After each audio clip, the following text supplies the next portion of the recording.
Thank you. I can see, oh, there's Santa from Vancouver, Helen, and Jenny, and Katrina. So many people joining us for this webinar. It's wonderful. Thank you for introducing yourselves. We're going to get started. Just a couple of housekeeping pieces for everybody. The chat is there. Please introduce yourself as I asked you to, and just share a little bit, even what you're expecting to get on the chat tonight and on the webinar.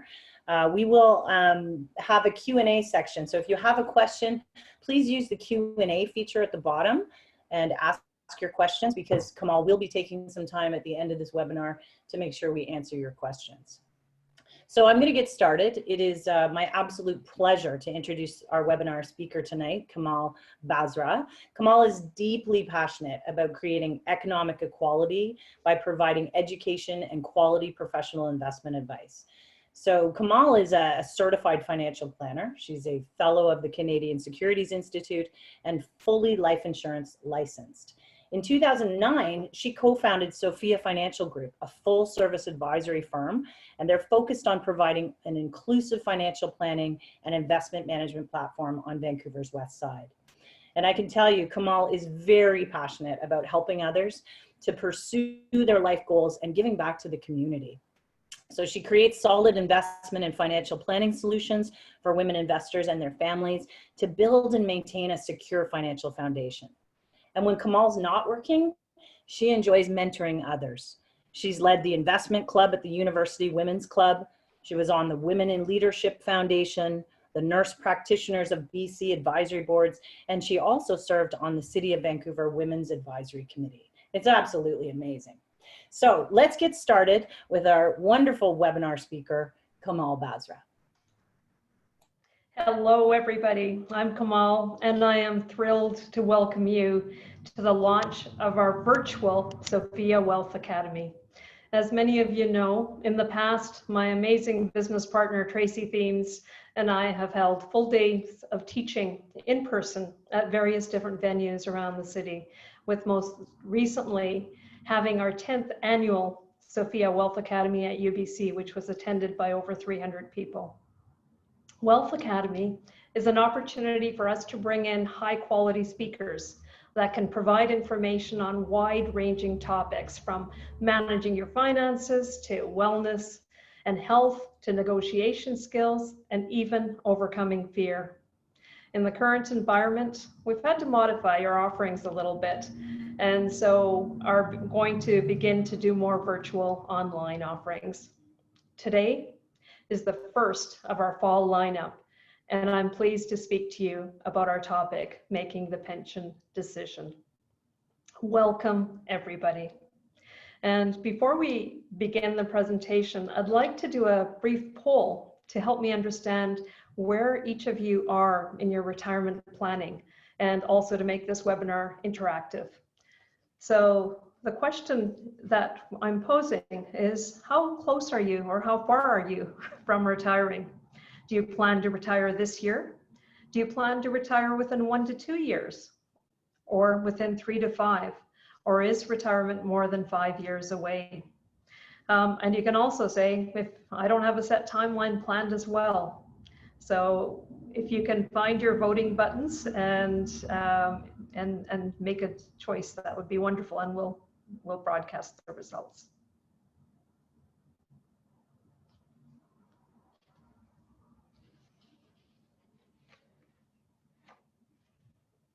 All right. Thanks, Andy. Looks like we've got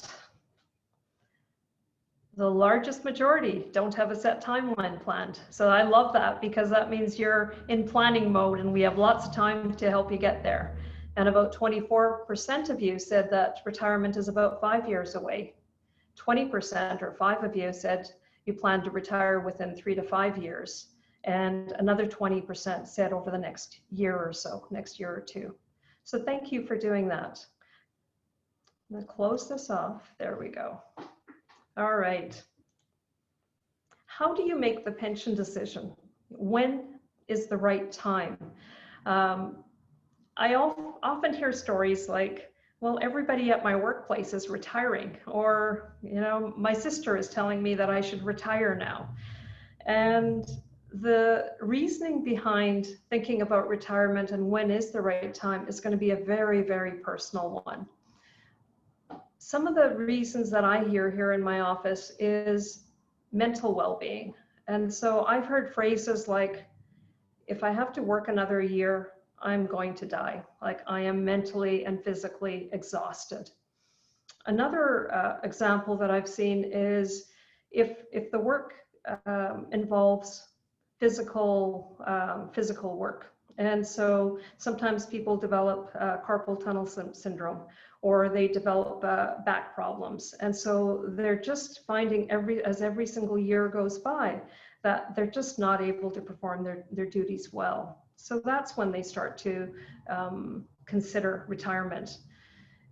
Another time when people look to retirement is when they're financially able. So they want to make sure that they have security, so that they know that when they are 60 and 70 and 80 and 90, that there's going to be enough income there that they'll always be secure and independent as long as possible. So when is the right time? The answer to that is it's going to be very personal. Each case, each circumstance is going to be unique to you, and what you're going to decide is based on some data, and we're going to go through the four questions to ask about making the pension decision. Number two, what you want to do is review how much income do you need to live on. And so the easiest way to decide that is look at how much you're earning now. So track your spending. And right now, if you happen to be earning net sort of after taxes, you're spending $5,000 a month. And at the end of the month, you find, after all the bills are paid and all the expenditures made, if there's no surplus, then the quick and easy answer is you're spending $5,000 a month. And so when you retire, you're probably going to need in the same ballpark. There's also, if you want to be really precise, you can track your expenses and your spending over a year and then average it out over 12 months. And then that'll give you a really clear understanding of, I'm going to need, minimum $4,000 a month, or I'm going to need a minimum of $7,000 a month. Whatever that number is, it's going to be unique to your lifestyle and what you are spending on. Question number three. How much income will you need once you're no longer working? So this is the hard part, and you have to do some estimation. Now, when I started in the industry 25 years ago, there were these set rules and the old rules of thumb. And what was in all the textbooks was that you're going to need 80% of your pre-retirement income in retirement. Now, that's taking a pretty huge pay cut when you retire. And I don't know of a lot of people who want to lower their standard of living just because they're not working anymore. And it's actually quite the opposite. What we see in our office is that most people tend to spend a little bit more right after they retire because now they've got the time. So they've got the time to do the things that they want, that they couldn't do while they were working. Pre-COVID, it was travel would be a big one that's up there. So, spending $10,000 a year on a big trip somewhere. And although we can't do it now, it will return, and there'll be other types of expenditures like that you might want to incur. It could be visiting family members. It could be finding a vacation rental, or whatever your lifestyle, whatever it is that makes you happy. There's going to be expenses related to that. So just be careful if you hear that, 80% number. It's not practical in our experience. Whatever you're earning before retirement, that's probably how much you're going to need after retirement, unless there's something that's really, really different. Question number 4 is doing this is the fun part for me. It's the collection of the data, and I'm a data analyst. And so how much income are you going to have in retirement from all sources? Now, there's a little bit of complexity to that, because when you're working, you get one paycheck. And so it's really easy to, multiply that by 12 and there's your annual income.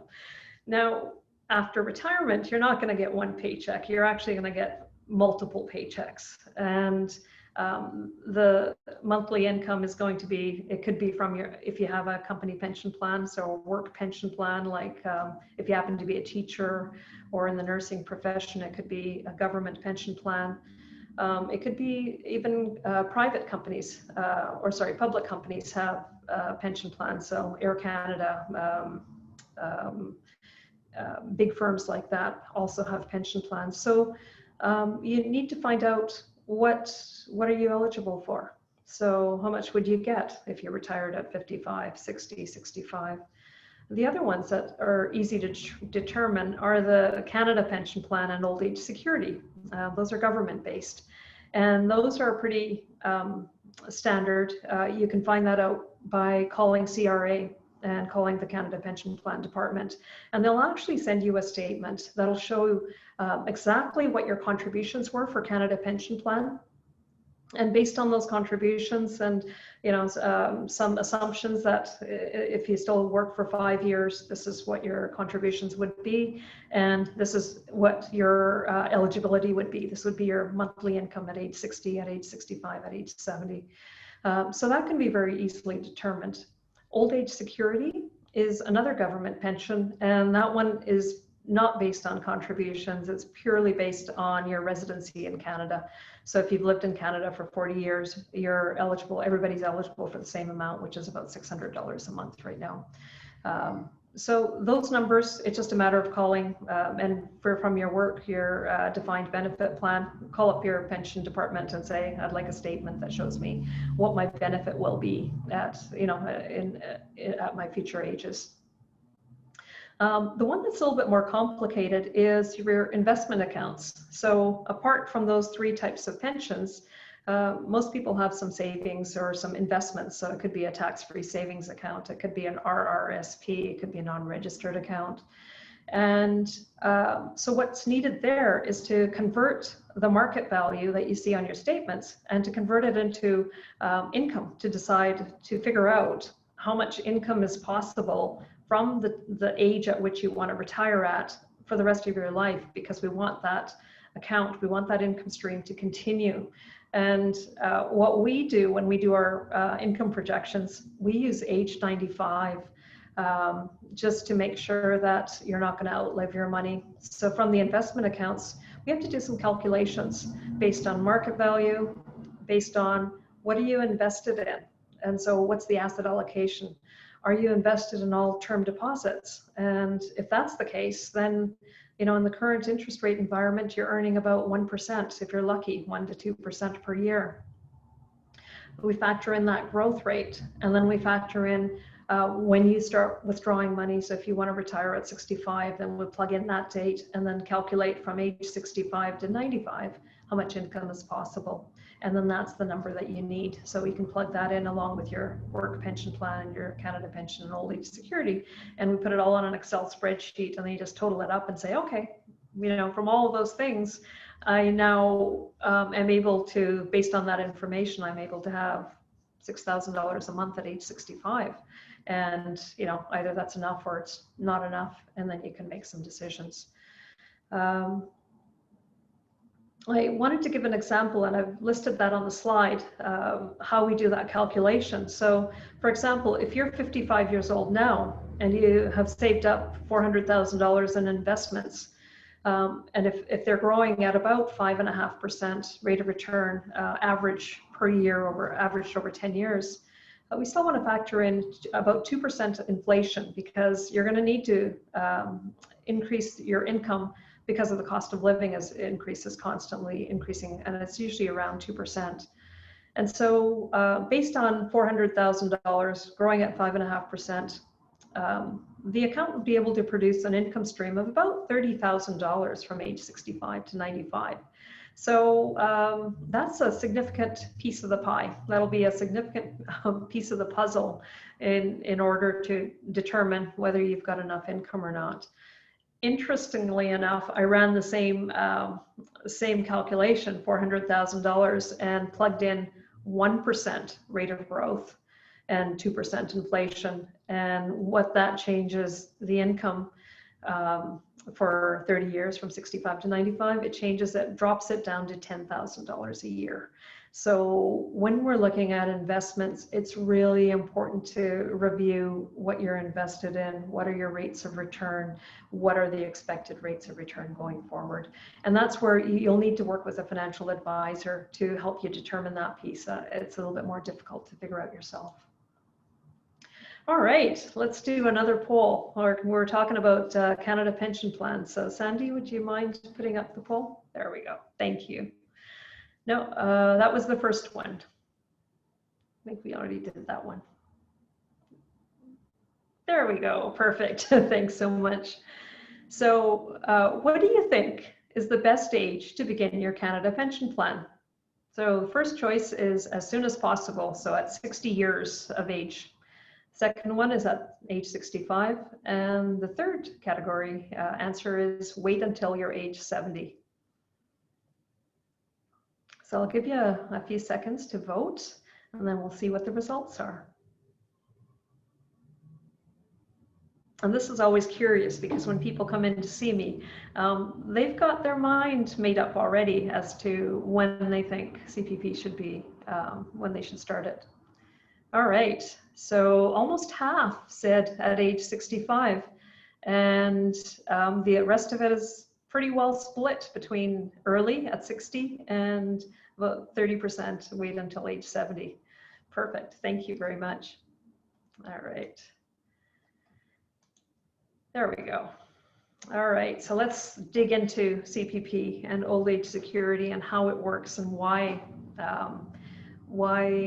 it might make sense for some people to wait longer. So again, just to refresh, Canada Pension Plan is based on your contributions. So from the day that you start working until you retire, there's contributions being made, typically deducted on your paycheck by your employer, and then your employer pays some contributions into the Canada Pension Plan. So it's based on how much you've worked and how much you've contributed. The numbers that I've shown on this table are the maximum that are maximum CPP benefit that is payable. So if you happen to have earned the highest amount and you worked for every single year for your lifetime, that would be the maximum amount. And right now the maximum is right here. I hope you can see my mouse. So it's at age 65, it's about $1,100 per month. And again, not everybody's eligibility will be the same. So some people will have only worked part-time. Some people may have missed, have not worked for 10 years, 15 years due to caregiving duties. That is something that you'll have to check with CRA. But at age 65, the maximum benefit is $1,175. So that works out to $14,000 a year. That's not bad if you're eligible for the maximum. However, if you take it early, if you take it at age 60, this benefit is reduced by 36%. So yes, you get the money early and you collect it for an extra 5 years if you started at age 60, but your monthly benefit is only $752 a month or $9,000 a year. Okay. And if you wait till age 70, they changed the rules on this a few years ago. So your benefit actually increases by 42% more than at age 65. So if you choose to wait until age 70, your monthly benefit goes up to $1,669 or about $20,000 per year. That's a significant portion of somebody's pension income. Now, similarly, old age security, which is in the yellow box, is also changes depending on when you start collecting. The earliest you can collect old age security is at age 65, and the maximum benefit that if you've lived in Canada for 40 years, everybody would get $614. So that works out to about $7,000 per year. If you wait till age 70, the amount increases by 36%.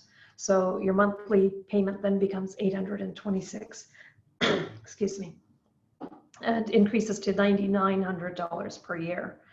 So if we add those two pensions together and look on the right-hand side where we have the annual total, If you started collecting both pensions at age 65, you would get an extra $21,000 per year if you're eligible for the maximums. And if you waited till age 70, it's almost 29 or almost $30,000 a year. So it's not quite as simple as take the pension as quick as you can because you don't know when you're going to die. So collect more monthly payments. It's not quite as simple as that. There actually has to be a little bit of analysis to do with your personal financial picture before you make that decision. So we'll move on. So will your future financial needs be met? So this is the four pieces of the puzzle, essentially. Pensions, CPP, old age security, investments. And under the investments category, it could also be rental income, income from other annuities, possibly, other types of investments at all, as well, sorry. And if all four pieces of the puzzle, once we figured out what the numbers are for each of those, if all four pieces of the puzzle generate sufficient amount of retirement income, then yeah, the answer is yeah, you can retire. So you could, retire in the next, whatever the time period when you have enough income. Now, the other side of it is once we do the analysis, sometimes we find that it's not enough income, even when we look at all of those pieces. And in those situations, when the income is not sufficient, you do have some choices, and you can work a little bit longer if you're able to, or you could change jobs. You could give up the job that is draining you and sucking the life out of you, and work someplace else. That's a choice that you have. Sometimes we recommend that you can retire from your full-time job, but then work part-time in some other role that isn't as stressful. And this can be before 65 or it can be after 65. So you can work, a few hours a week and bring in an extra $10,000. And that might be all that you need to bring you over that hump and to be able to meet your financial expenses after retirement. C, you could reduce your monthly expenses. D, you could downsize your home and take a portion of that capital and increase the amount of income that is generated from your investments. So that's always, if you happen to own, that's a possibility. Or you could rent out a portion of your home to create income. So you've got some choices. It's not the end of the world. You're always in charge. But I think the point that I want to really emphasize is you need to do the analysis. You need to get the information, and that information will drive when it's possible, and when you should be looking at as a really good date of retiring. So I'm going to dive into defined benefit pensions. So these are pensions through your employer, government type pensions, like superannuation or teachers' pensions, those types of pensions. And every year you'll get a statement, and the statement kind of looks like this. So I've just reproduced it on here. So it shows in the white area ages, and then if the pension is unreduced or if it's reduced. So that just means, are you getting the full pension or are you getting a fraction of it because you're deciding to retire early? The green box, it's labeled single life 10 option. That's a little bit confusing. And then the pink box is labeled joint life option. Now, what that refers to is if you don't have a partner, if you're single, marital status is what they're referring to.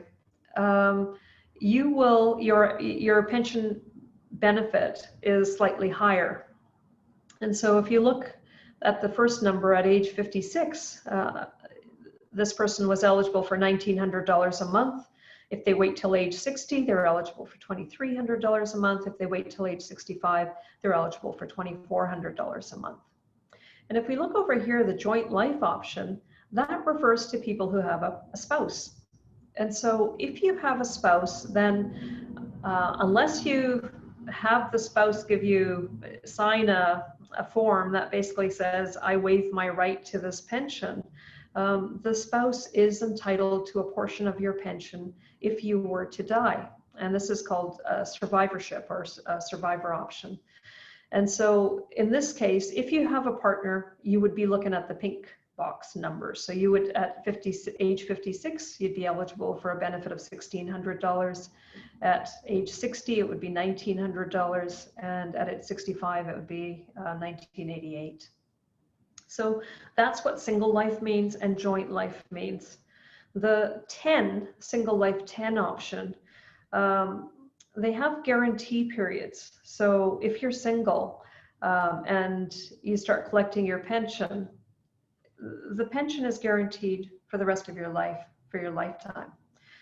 And that's great. So you're never gonna, you will always have this benefit. You'll always have this income coming in.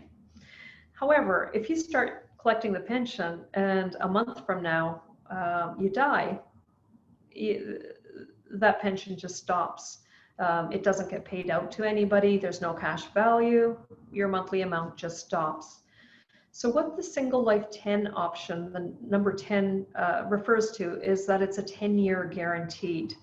And so you can choose between 5-year guaranteed, 10-year guaranteed, 15-year guaranteed. And it refers to if something were to happen to you sooner than 5 years, that pension will still get paid out for a full 5 years to a beneficiary, and you can name whoever you want as a beneficiary. Similarly, the 10-year guarantee benefit, you can it'll pay out for 10 years, regardless whether even if you've died in the first year, they will still pay out that monthly benefit for another 9 years to your beneficiary.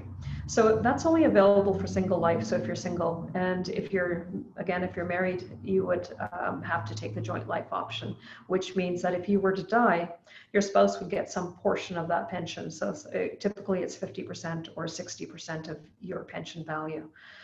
So that's what that means when you get your statement. And the other piece that's interesting on here is the bridge.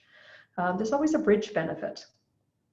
And the bridge covers you from when you start your pension until age 65. So it's an increase in your pension that your employer gives you to cover you off until your Canada Pension Plan and Old Age Security Pension start. So they actually give you a little bit of a bonus monthly payment until 65, and then it drops off. So if you notice, at age 56, the $1,905 a month benefit is what you get monthly. And then until age 65, you get an additional $770 for a total of $2,675 if you retired at 56. However, after age 65, the bridge falls off and your pension amount is $1,905 a month. So when you see that bridge word in there, just always know that it's only temporary, it's only until age 65, and then it goes back to the smaller amount when that bridge is no longer payable. And you can see it under the age 65 line where the benefit, it doesn't have a bridge at that point, and the monthly benefit is the same as the total benefit. And that applies to the joint life option as well. So that's the pension statement. The longer you work, what we can see from this, the longer you work, the higher your monthly benefit. The earlier you stop, the lower your benefit. So that's pretty self-explanatory. So we've already talked about the bridge benefit. If you retire before 65, it's an additional sum of money that's payable until 65.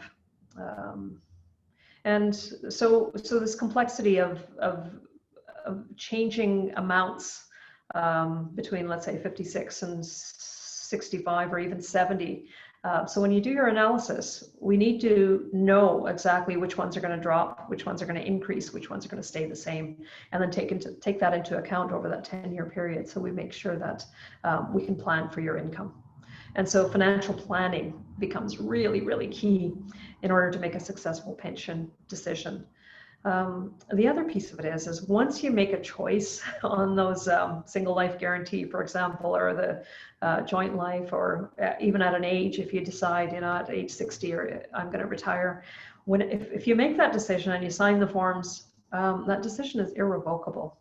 And so you really want to make sure that you think about it and have, work through it with your advisor, so that you're making sure that you understand all of the implications in the future.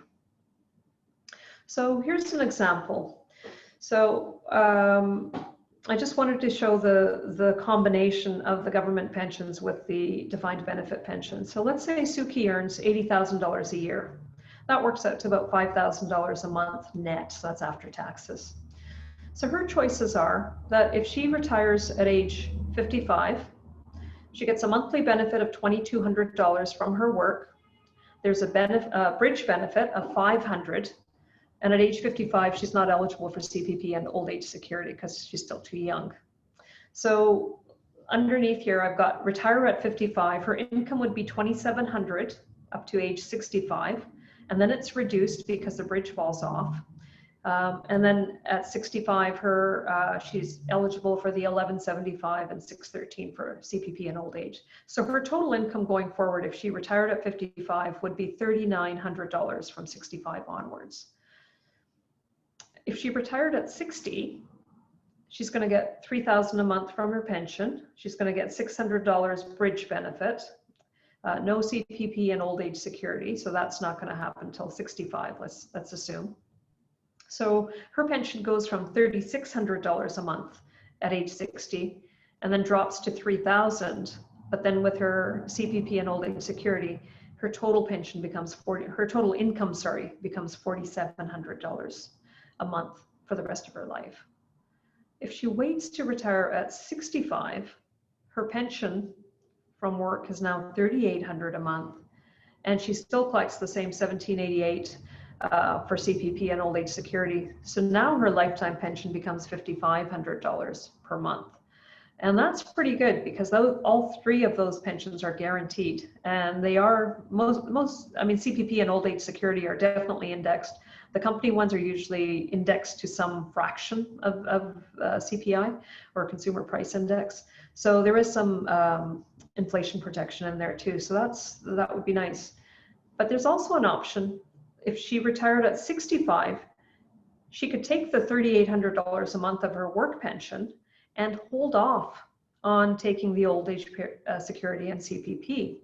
If she decided to hold off on taking those two pensions, then her income is $3,800 a month to age 70, but then at age 70, it becomes $6,200 a month for the rest of her lifetime.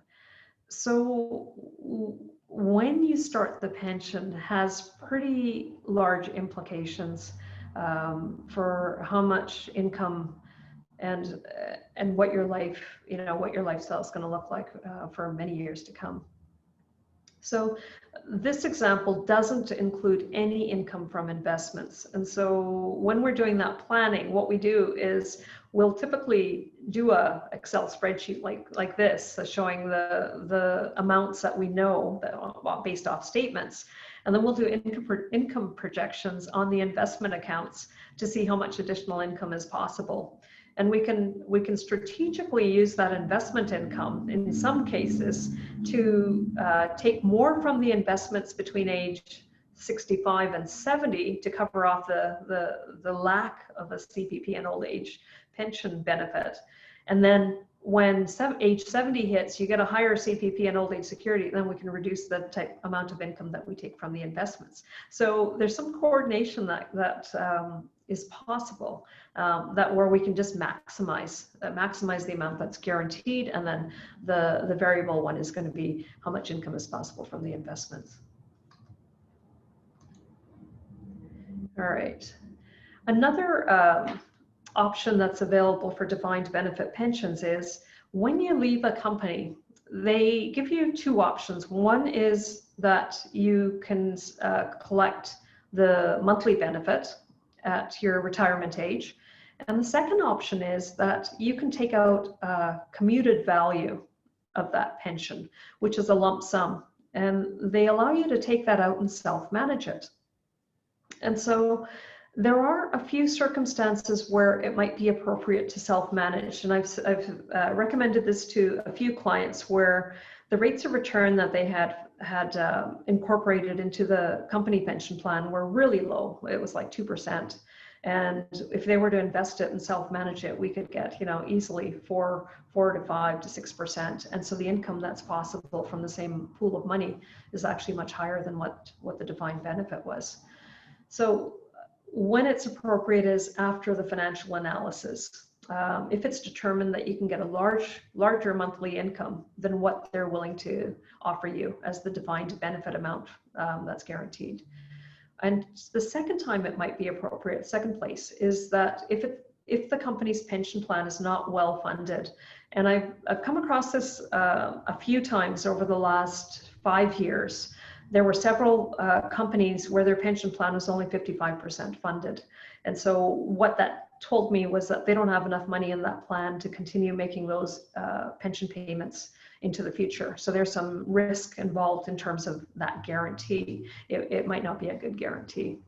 And so in those circumstances, we've done the analysis and we've made the recommendation that because it's not fully funded, it makes sense to transfer the commuted value and to manage it yourself in a locked-in RSP is how it works.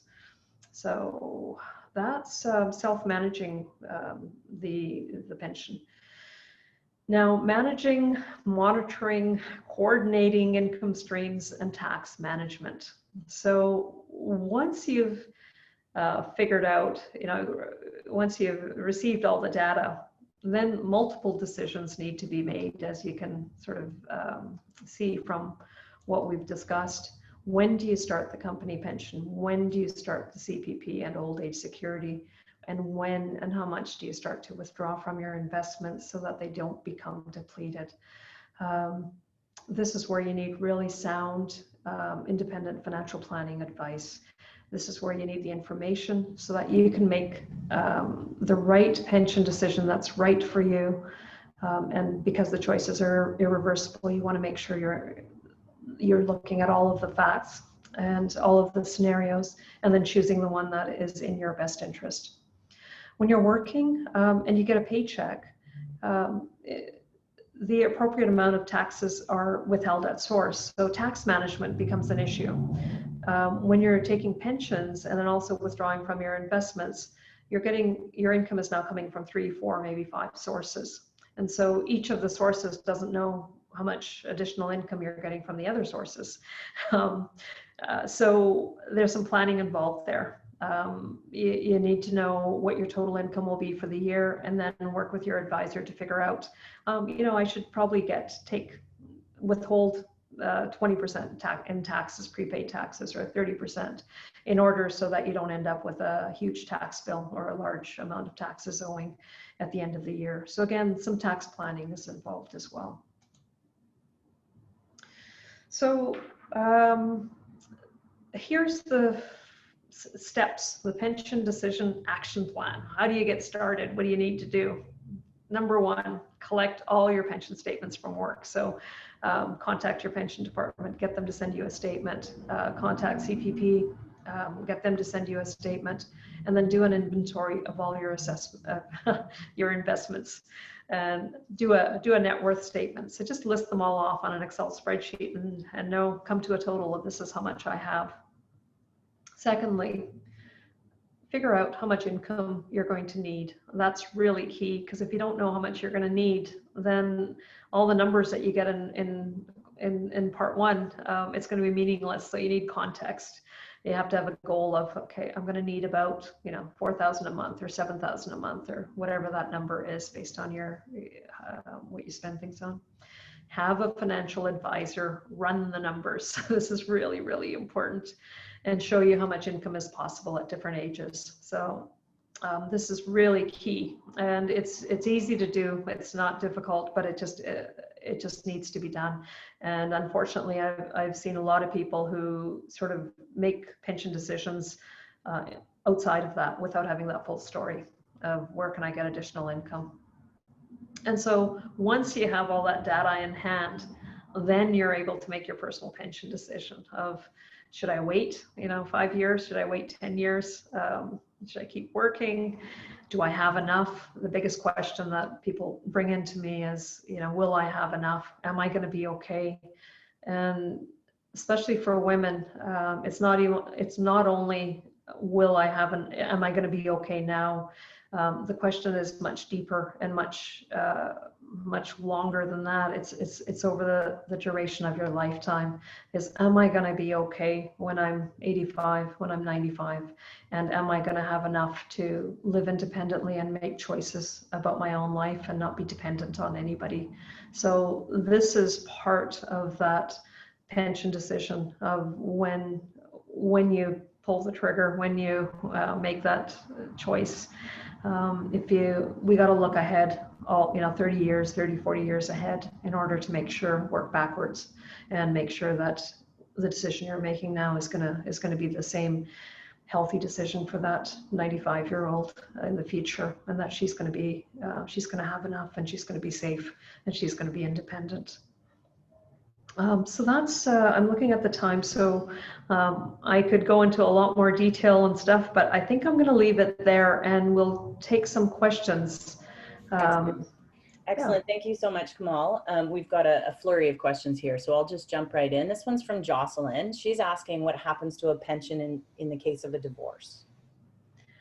So it depends on the type of pension, but often the pensions are part of the separation agreement, the document that is finally arrived at between the two lawyers of the two parties. It's considered an asset. It's a family asset. It's an individual asset, so it has to be reported. So in the case of a divorce, there are times where a spouse's pension will be divided, and for CPP and also for work pensions. I've seen that before. So it has to do with the negotiation during that legal process and what's in that agreement, that final financial separation and divorce agreement, in terms of who's responsible for what. Great, thank you. And a question from Megumi. She's referring to the slide you had regarding the investment example, and she's asking, does the 30,000 include using all the principal? Yeah, so in those examples, good question. What we're looking at right now, interest rates are so low. So a lot of clients ask me about, well, I don't want to spend the capital because I want to, pass that on to my family or my children. And so when interest rates were in the 80s and the 70s, when interest rates were upwards of 15%, you could just live off the interest. There was enough income being generated. Right now, interest rates are really, really low. So if you get a 1-year GIC, you're going to get about a 1% per year interest rate. And if you lock it in for 3 or 4 years, the interest rate is close to 2%, which is about the rate of inflation. So there's really no way to just preserve the capital and live off the interest anymore. We can't do it in this environment unless you happen to have $10 million plus, where you've got enough money, you don't have to have it growing, and it'll sustain you depending on how much income you need per year. So it's all based on your needs. So when we run those projections, we actually look at,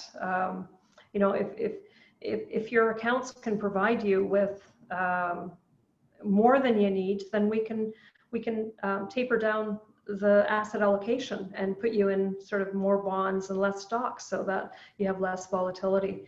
But all of that is linked: the rate of return, what you're invested in, how much income is possible. So that example is that all of your capital and your growth would run out at age 95, and that's why that sustainability factor is really important. So when somebody runs the numbers, they should be running them to age 95 or 100, because we don't want to outlive our investments. The pensions would still continue, but the investment accounts would become depleted. And we can run other scenarios. So if you say, you know what, I don't need that much income, how much would I have at age 95 if I only took out $20,000 a year, let's say? And then we can run those numbers and say, yeah, by the end of age 95, you still have $750,000 left, or whatever the number is. Okay. Thank you, Kamal. And a question here from Sony. So, with COVID, people are being laid off, and Sony, started to do build her private practice. She was laid off due to COVID, and she's wondering, she feels like she's starting all over again, right? From zero. So what advice do you have, for people how to plan a retirement if you're kind of starting all over again? It's basic start saving. If you save as much as you can, as little as you can every month. Again, the rule of thumb is on that is about, if you can save 10% of your paycheck, that's a great place to start. But circumstances are going to be different. And so, a single mother who's raising 3 children is not going to be able to save very much during the young years when the kids are, their expenses are really high. But once the children reach, 19, 20, then typically people are able to save more. So it varies, and it'll vary depending on what's happening in your life. So where you're starting all over again, you might need the capital in your business, possibly. So, but it's just that is whenever you're able to put away $200 a month, $500 a month, whatever you're able to, start from there, and start in a tax-free savings account, start saving there, so that there's a little bit of growth. But actually, I'll back it up a bit. Start with cash reserves first. So just build up, $5,000 in a savings account just as an emergency fund first. That's step number 1. Once you've got that established, then open up a tax-free savings account, and then invest in something that's growing a little bit more. And if you can put in $200 a month, $100 a month, just let it grow. Great, thank you. And there's a few questions in here, Kamal. People are asking, what is your advice for how do they find a financial advisor, and more specifically, a trusted financial advisor outside of the banking institute? What would you recommend for them? Yeah, get referrals if you can, interview different advisors. There are good advisors out there. I'm not going to be, I'm not standing here and saying I'm the only independent advisor there is. There are good advisors out there. You just have to look through, find them, I guess, interview, see how they treat you. See how they listen to you. Do they listen to you? Are they trying to sell you something? Are they focused a lot on, yeah, we should do this. How much do you have? That's probably a bit of a red flag. You want somebody who really listens to you and who understands what it is you're trying to do. What are your concerns? What are your fears? What is it that keeps you up at night? And one of the fears, or one of the concerns that I know from a lot of my women clients is am I going to have enough when I'm older? Is that money going to last? Is that income going to last? And they need to have that trust in making those decisions, in the mid-60s, and then knowing that it's going to impact them when they're 75 and 85, when they're much more vulnerable. They might not be able to go out and get a job quite as easily as they could have when they were, 65. And so that trust has to be there. And then also knowledge, does an advisor have access to all sorts of investment products, or are they limited? I've had a few, over the last 2 weeks, I've had a few prospects, people come to me and ask me for a second opinion, and all of their portfolios were invested in insurance products. And so what that tells me is that that advisor was probably only licensed to sell insurance products. And so that's what they did. That old saying of, if you're a hammer, all you see is nails, or something like that, where if you only have one tool in your toolbox, then you sort of try to use it for everything, and that's not a good fit. So you want some independence, and an advisor who's licensed sort of across different categories, insurance licensed, stocks and bond license, securities licensed, mutual funds licensed, all of that. So ask them, what do you invest your clients in? What types of investments do you use? Are you restricted just to using those types of investments? Do you do the financial planning? Do you do income analysis, income projections? Do you do that with your clients? What are the services that you provide to your clients? What is it that I can expect from you if I become your client? Those are really, really valid questions. And this is where I get really passionate, is don't let anybody speak over your head. So if they're talking about something and it's a mile a minute and you can't keep up, and you've said, excuse me, can you say that again? Or I don't understand. And they just say it again, the same words. That's not a good fit. So there has to be some understanding and some ability for them to walk you through your choices in a coherent manner and in an understandable manner. There's complexity, and yet when the time is taken to explain it in sort of, clear terms, really anybody can understand this stuff. It isn't rocket science at all. So, give yourself the credit that if you're not understanding it, then it might not be you, it might be the other person. It is hard to find, but yeah, I'll leave it at that. You know what? You've got a few people asking if you'll be their financial advisor, and so but I think there are a few questions in here. They're asking about the fee structure, right? So how much does it cost to have a financial advisor, and what does that look like? So could you just comment on that? We've just got a few minutes left, but it would be great if you could just comment on what is the typical kind of fee structure and what does it cost typically? Sounds good. So so I'll talk about me first. So as an investment manager and a financial advisor and a certified financial planner, all of those things wrapped up, and life insurance licensed. When I work with somebody, the first sessions of the analysis piece is complimentary. So if you've attended one of our workshops, Tracy and I will spend 45 minutes with you. We'll spend an hour with you. We'll go through the process. We'll do the financial planning piece. We'll give you the data. We'll make the recommendations, whether you become a client of ours or not. Typically, our clients have about $500,000 or more to invest. And for people that actually become our clients, we're fee-based. So we charge 1.95% per year. And that includes all your trading costs. That includes your management fees. That includes my fee, mine and Tracy's fee, all the record keeping, bookkeeping, all the fees. So it's about 1.95% per year, really quickly. Yeah. Great, thank you. And we have a question from Andrea that a few people are interested in hearing. So Andrea took a 5-month leave of absence 2 years ago, and she has the opportunity to buy back her leave contribution. So the question is, how does she calculate if it's worth it to her? Yeah, they will. So when you talk to your pension office, they'll tell you what the value is. So how much you have to, what it'll cost you to buy back that period of time in service. You could run the numbers on that too and see if it makes sense to buy the service. How much of a difference is it going to make to your monthly benefit at, let's say, age 65? So ask that question. So if I buy back, I'm sorry, I forgot what the 6 months worth of service, let's just say, if I buy back the 6 months worth of service, how is that going to impact the monthly payout at age 65? And they should be able to run the number and say, if you do the buyback, you'll get $950 a month. And if you don't do the buyback, you'll get $927 a month. And so you can gauge whether it's worth putting it back in there or to invest it in something like a tax-free savings account or something outside of the pension plan.